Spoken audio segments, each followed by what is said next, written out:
संजय राऊतांनी अमित शहांना एक पत्र लिहिलंय। माजी उपराष्ट्रपती जगदीप धनखड हे कुठे गेले आहेत असा सवाल संजय राऊतांनी पत्रातून विचारला। महायुती सरकार विरोधात ठाकरे गट चांगलाच आक्रमक झालाय। आज ठाकरे गटाकडून जनआक्रोश मोर्चाची हाक देण्यात आली आहे। यामध्ये उद्धव ठाकरे सुद्धा सहभागी होणार आहेत। कलंकित भ्रष्टाचारी मंत्र्यांची हकालपट्टी करण्याची मागणी सुद्धा यावेळी आता करण्यात आली आहे।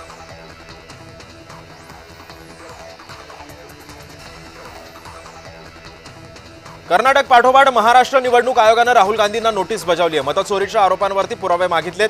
10 दिवसांच्या आत शपथपत्रासह आपल्या आरोपांचे पुरावे सादर करण्याचे निर्देश या नोटिशीमध्ये देण्यात आलेले आहेत।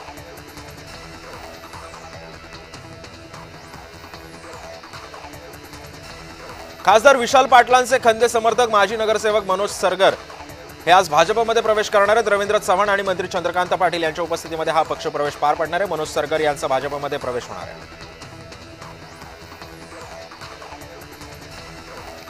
भरत गोगावले यांना रायगडचा पालकमंत्री करा या मागणीसाठी युवासेना पदाधिकाऱ्यांनी रक्ताने एकनाथ शिंदेंना पत्र लिहिलंय। समर्थ बिराजदारांनी हे पत्र लिहिल्याची माहिती आहे।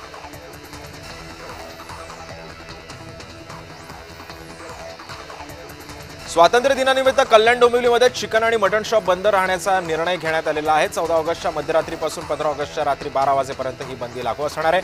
आमदार जितेंद्र आव्हाड या निर्णयावरून चांगले संतापलेत। 15 ऑगस्टला कल्याण डोंबिवलीमध्ये मांसाहार करण्याचा इशारा आव्हाडांनी दिला।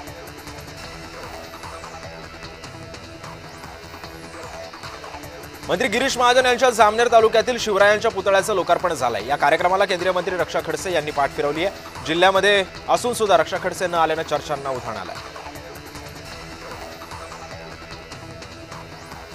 नागपूर जिल्ह्यामध्ये काँग्रेसच्या माजी मंत्र्यांच्या अटकेची मागणी काँग्रेस नेत्यानेच केलेली आहे। मोर्चा काढून ही मागणी केलेली आहे। माजी मंत्री सुनील केदार यांच्या अटकेच्या मागणीसाठी मुजीब पठाण यांनी जनआक्रोश मोर्चाचं आयोजन केलं।